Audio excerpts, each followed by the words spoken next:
सविनय नमस्कार.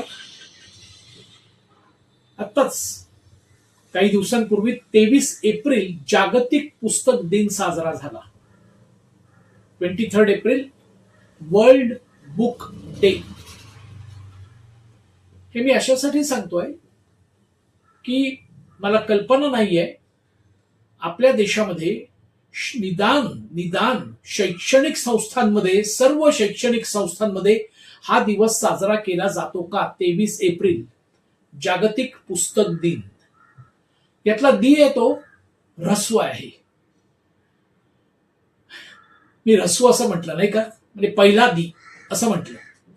खरं तर सर्व शैक्षणिक संस्थांमध्ये जागतिक पुस्तक दिन हा साजरा झालाच पाहिजे. भारतामध्ये हे कटाक्षानं पाहिलं पाहिजे.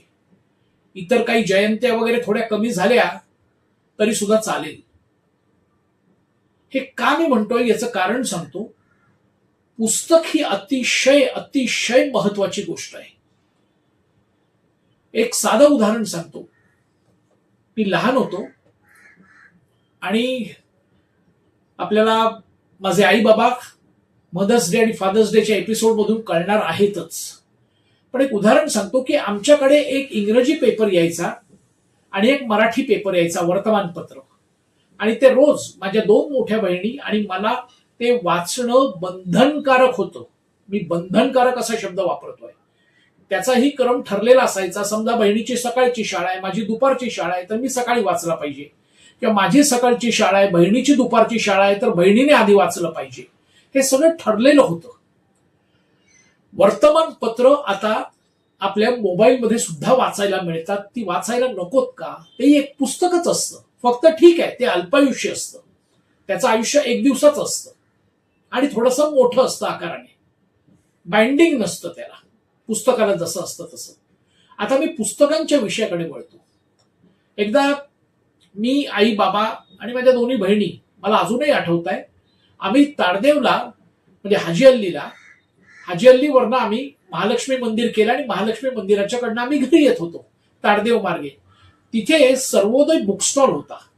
आताचं अगदी ताजं चित्र मला माहित नाही. आणि तिथे विनोबा भावे, महात्मा गांधी, राष्ट्रपिता महात्मा गांधींची पुस्तकं होती सर्व. तर त्याच्या बाहेर, त्या दुकानाच्या बाहेर एक पाटी होती, कारण ते पुस्तकाचंच दुकान होतं. ती मला बाबांनी दाखवली. बघ रे, जरा watch. House without books, house without books is the house without windows. आता इथे हाऊस म्हणजे होम पण आलं. House without books is the house without windows. म्हणजे असं घर की ज्याला खिडक्याच नाहीत. मग वाऱ्याची झुळूक येणार कशी, सूर्यप्रकाशात येणार किती, दरवाजातून येऊन येऊन किती येणार. तर म्हणून पुस्तकं ही असणं अतिशय गरजेचं आहे. पुस्तकं ही जपली गेली पाहिजेत. पुस्तकांवरनं सांगतो, पुस्तकं आज आपल्या हातात आली आहेत ना, त्याचा प्रवास इतका सोपा नाहीये बरं का झालेला. सुरुवातीला माणूस खाणाखुणाने एकमेकांशी संवाद साधायचा. मग त्याने चित्रलिपी सुरू केली. मग ती कधी मेटलवर असायची, कधी दगडावर असायची, कधी मातीवर असायची. असा तो संवाद साधायला लागला. हळूहळू शब्दांची, आधी तर चित्रलिपी होती ती. म्हणजे खाणाखुणा, एखादं वाघाचं चित्र किंवा काय माशीचं चित्र किंवा अजून कुठच्या अस्वलाचं चित्र, त्याच्यातून ते काहीतरी संवाद साधायचे. त्यांची स्वतःची अशी एक काहीतरी संवादाची पद्धत होती ह्याच्यातून साधण्याची. त्याच्यानंतर या चित्रलिपीनंतर जे आपण आज इजिप्तमध्ये आहे, आजही चित्रलिपी इजिप्तमध्ये मौजूद आहे. मौजूद मी हा शब्द जरा का वापरला ते आपल्या लक्षात आलंच असेल. तर ती उपस्थित आहे तिथे, ती आपल्याला बघायला मिळते आजही. साधारण 5,000 वर्षांपूर्वीची ती असेल. काही ठिकाणी आता 7-8 हजार वर्षांपूर्वीची चित्रलिपी सुद्धा सापडलेली आहे. म्हणजे बघा, त्याच्यानंतर पॅपिरस म्हणजे गवताची एक जात आहे, गवताच्या कांड्यात, आणि त्याच्यातून तो पॅपिरस नावाचा कागद बनायचा, कागदासारखा, आणि त्याच्यावर लिखाणाला सुरुवात झाली. आणि मग कालांतराने आता काही शतकांपूर्वी पुस्तकाचा जन्म झाला. त्याच्या अगोदर पॅपिरस मधून कागदातून मग नंतर व्यवस्थित पुस्तकाचा जन्म झाला. हे मी खूप संक्षिप्त स्वरूपात सांगतोय. म्हणजेच आपण किती भाग्यवान आहोत की आपण अशा काळात जन्माला आलो की जिथे आपल्याला पुस्तक नावाचं मिळतं, वस्तू मिळते. ते पॅपिरस त्याच्यामध्ये किती मावून मावणार. आज पुस्तक 400 पानं, 500 पानं, 800 पानं, 1000 पानं, 2000 पानांचा ग्रंथ होऊ शकतो. तर हे वाक्य जे मला आईबाबांनी दाखवलं, आणि शिवाय आमच्याकडे वर्तमानपत्र, आणि आमच्या घरी 2 लायब्रऱ्या चालू होत्या, एक आईबाबांची त्यांच्यासाठीची पुस्तकं आणि एक आम्हा 3 भावंडांची, अशा 2 लायब्रऱ्या आमच्या घरामध्ये कायम चालू असायच्या. आम्हाला कॉमिक्स, मग काय हिसाब नीती, पंचतंत्र, अशा अनेक गोष्टी, म्हणजे काय म्हणतात त्याला, पुस्तकाच्या माध्यमातून आम्ही वाचत होतो त्यावेळेला लहान असल्यामुळे. आणि बाबांची आणि आईची वेगळी पुस्तकं त्यांचे ते वाचायचे. वि स खांडेकर बाबा वाचायचे, इंग्रजीचं प्रचंड वाचायचे ते, तात्यासाहेब शिरवाडकर वाचायचे, अगदी नासी फडके सुद्धा त्यांनी वाचलेला आहे. आई पण वेगवेगळ्या पाककृती, असंख्य गोष्टी वाचायची. मुळात आईला तशी पाककृती तिच्या हातात बोटात तर जादूच होती, तरी पण बाकीचे पदार्थ काय काय वेगळे आहेत हे सगळं पुस्तकांमुळे शक्य होतं. माझी विनंती आहे की सर्व शैक्षणिक संस्था, शाळा, कॉलेज यांनी पुस्तक दिन 23 एप्रिल जोरात साजरा केला पाहिजे. आणि सरकारने हा नियम केला पाहिजे, किंबहुना सरकारी सर्व खात्यात सुद्धा हा दिवस व्यवस्थित उत्साहाने साजरा झाला पाहिजे. आणि त्या दिवशी वाचन झालं पाहिजे. अगदी सरकारी उच्च पदस्थ असू देत, मंत्री महोदय असू देत, कोणी असू देत, हे अतिशय गरजेचं आहे. शेवटी मोठे जे आदर्श घालून देतात ते धाकटे बघत असतात. आज आमची पिढी थोडीफार घडायचं कारण असं आहे की आम्ही उत्तुंग व्यक्तिमत्व बघितली. अगदी महामानव डॉक्टर बाबासाहेब आंबेडकरांनी सांगितलंय की पुस्तक आणि आंघोळ यामध्ये मला पुस्तक जास्त प्रिय आहे, हे त्यांनी म्हटलंय. विचार करा.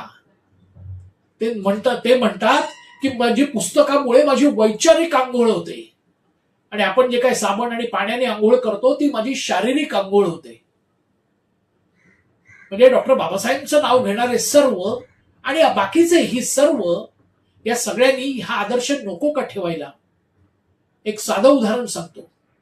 Jeff Bezos, Bill Gates, Elon Musk आणि काय म्हणतात त्याला, गुंतवणूक सम्राट, अर्थात स्वच्छ मार्गाने म्हणतोय मी, खाबुगिरी करून नव्हे. काही जण खाबुगिरी केलेला पैसा वेगवेगळ्या संस्थांमध्ये किंवा संस्थाच उभ्या करतात, ते नव्हे.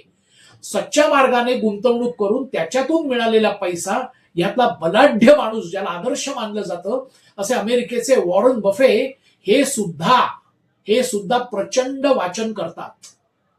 मागे मी एक उदाहरण दिलं असेल, ते परत एकदा या निमित्तानं मला सांगायला आवडेल.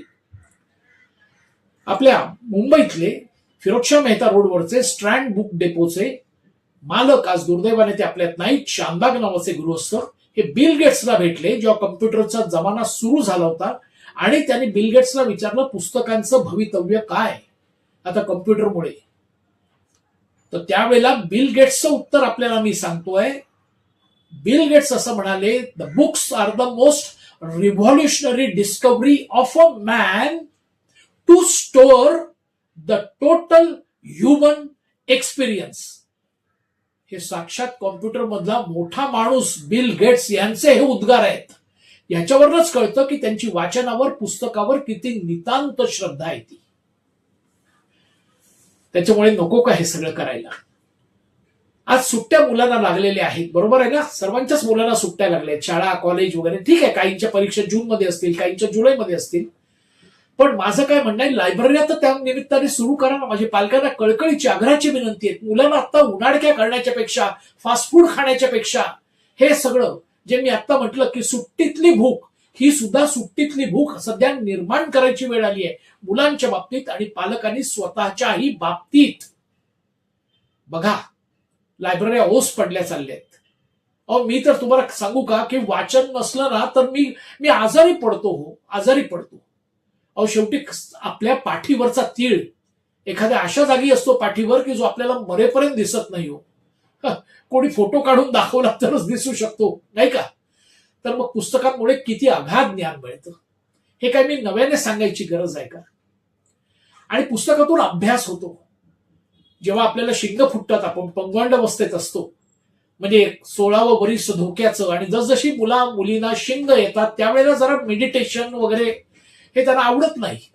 त्यांना मित्रमैत्रिणी, हल्लागुल्ला वगैरे ते साहजिक आहे, ते वय तसं असतं. पण मग तुम्हाला महत्वाचं सांगतो की मेडिटेशन आपण म्हणतो ना अतिशय गरजेचं आहे आपलं व्यक्तिमत्व संतुलित राहण्यासाठी, मनाचं स्थैर्य लाभण्यासाठी. तर पुस्तकाने मेडिटेशन होतं. मलाही सुरुवातीला मेडिटेशन जमायचं नाही. आजही मेडिटेशन करायला बसलो आणि तेवढ्यात जर का पुस्तकाचा विचार आला तर माझ्या हातून पुस्तक वाचन होतं, मेडिटेशन होत नाही. पण स्वानुभवावरून सांगतो, इतके वर्षांच्या 40-45 वर्षांच्या अथक वाचनानंतर की पुस्तकांमुळे मेडिटेशन होतं. मानसिक शांतता लाभते, ज्ञानाच्या कक्षा रुंदावतात आणि ते सारं आपल्या डोक्यामध्ये स्टोअर होतं. लक्षात घ्या, आपल्या डोक्यामध्ये ते स्टोअर होतं. काहीही वेगळं करायला लागत नाही. एक नियमित, माझ्या वेळेला माझे आई वडील मला वाचताना दिसत होते, पुस्तकं वाचताना दिसत होते, त्याच्यामुळे आम्हाला दुसरा पर्यायच नव्हता. आज माझी पालकांना विनंती आहे की त्यांनी जेव्हा ते घरी येतात त्यावेळेला त्यांच्या आवडीचं, त्यांना जो विषय आवडतो त्याची 4 पानं तरी वाचावीत. मुलांवर आपोआप हे संस्कार होतात. आणि मुलांनाही लायब्ररी सुरू करून द्यावी. लहान मुलं असतील तर कॉमिक्स वाचतील. अहो पंचतंत्र, हिसाब, नीती किती शिकवतात तो. हे जर 8वी 10वी 12वीचं मुलं असेल तर त्याला चाणक्य वाचायला द्या. असा महागुरु जगात फार तुरळक होतो. कारण हे सगळं मी कोणालाही शहाणपणा शिकवत नाही हो, पण आपण नाही का सांगत, अरे ते रोज गार्डन बघितलं बरं का तिकडे, अरे काय रे किती पद्धतीचे गुलाब आहेत, हे सांगतोच ना आपण दुसऱ्याला. मग तसं मी आपल्याला सांगतोय, कोणालाही शहाणपणा नाही शिकवत आहे. मी सर्वार्थाने छोटा माणूस आहे याची मला जाणीव आहे, म्हणूनच मी वाचन करतो. ज्याला ही जाणीव असते की आपण सर्वार्थाने छोटे आहोत, तेच लोक, तीच माणसं अधिकाधिक घडण्याचा प्रयत्न करतात. आणि सगळ्यात महत्वाची देणगी पुस्तकांची सांगतो, हो, पुस्तकं कधी फसवत नाहीत. नात्यातली जी जवळची माणसं असतात ती फसवू शकतात, मित्रमैत्रिणी फसवू शकतात, पण पुस्तकं कधीही फसवत नाहीत. कारण त्यांना पाठीत खंजीर मारणं म्हणजे काय हेच माहीत नसतं. जागतिक पुस्तक दिन, त्यातला दी ऱ्हस्व आहे, पहिला आहे असं मी म्हटलंय. दिन दिवस. आज घरादारात मुलांमध्ये इतर वाचनच नाही आहे. त्याच्यामुळे आणि जी अभ्यासाची पुस्तकं आहेत ती फक्त परीक्षेच्या अगोदर ज्या वेळेला तणाव यायला लागतो त्याच वेळेला बाहेर काढले जातात. गुणी पोरं पोरी सुद्धा भरपूर आहेत, गुणी पालक सुद्धा भरपूर आहेत, अभ्यासू माणसं आहेत, पण त्याचं प्रमाण खूप कमी आहे. मग तो जागतिक पुस्तक दिन नाही होत, तो जागतिक पुस्तक दिन होतो. आलं का लक्षामध्ये? पुस्तकं दिन होतात आणि खरं पुस्तकं कधीही दिन होणार नाहीत. आलं का लक्षामध्ये? आपण दिन होणार आहोत, आपण दिन होणार आहोत जर आपण वाचन नाही केलं तर, ज्ञान नाही घेतलं तर. अहो कशाचाही अभ्यास करा, जे आवडतं त्याचा अभ्यास करा. क्रिकेट आवडतं मुलांना, ठीक आहे, क्रिकेटच्या बद्दल अत्यंत चांगले ग्रंथ विचारवंतांनी लिहिलेले आहेत की क्रिकेटचं कसं कसं बदलत गेलं स्वरूप, ते वाचा. जे तुम्हाला आवडेल ते वाचा. मानसिक शांतता तर लाभेलच, बौद्धिक कक्षा रुंदावतील. अहो ज्ञानेश्वर माऊलींनी तर फार सुंदर वर्णन केलंय. कुठच्याही विषयाचा अभ्यास करा, ज्ञानेश्वर माऊली म्हणते, अभ्यासासी काही सर्वथा दुष्कर नाही, म्हणून तू मज ठाई अभ्यासे मेळ. हा हा हा, तोंडातून शब्द आले ना तरी उठणं लावून आंघोळ केल्यासारखी वाटते. बस आजपासून पालक, विद्यार्थी जे माझा हा एपिसोड बघतायत, ठीक आहे, बेटर लेट दॅन नेव्हर. आता हा एपिसोड आपण जेव्हा बघाल त्याच्या दुसऱ्या दिवशी 23 एप्रिल आहे असं समजा, जागतिक पुस्तक दिवस आहे असं समजा, आणि त्या दिवशी वाचन करा. पुस्तकाला खूप बरं वाटतं. हो, मला अनुभवाने सांगतोय, अभ्यासाने सांगतोय, पुस्तकं ही पालकांसारखीच असतात. माझं वाक्य स्वतःचं आहे, दुसऱ्याचे विचार मी चोरत नाही. वाचतो भरपूर पण चोरणार नाही, उल्लेख करीन. तसं पुस्तकं ही पालकांसारखी असतात, हे माझं स्वतःचा अनुभव आहे. आपल्याला गोंजारतात, थोपटतात, खचलेलं असताना आपल्याला बळ देतात आणि थोबाडीतही मारतात. ओय काय हवेत आहेस का, अजून बराच बिंडोक आहेस तू, हा पाहिलंस ना याच्यात काय भांडार आहे ते. बस पुस्तकांवर प्रेम करूया, पुस्तकांवर प्रेम करूया. तमाम जगातल्या पुस्तकांना, वेगवेगळ्या भाषेतल्या, वेगवेगळ्या विषयातल्या पुस्तकांना माझा विनम्र प्रणाम, विनम्र प्रणाम.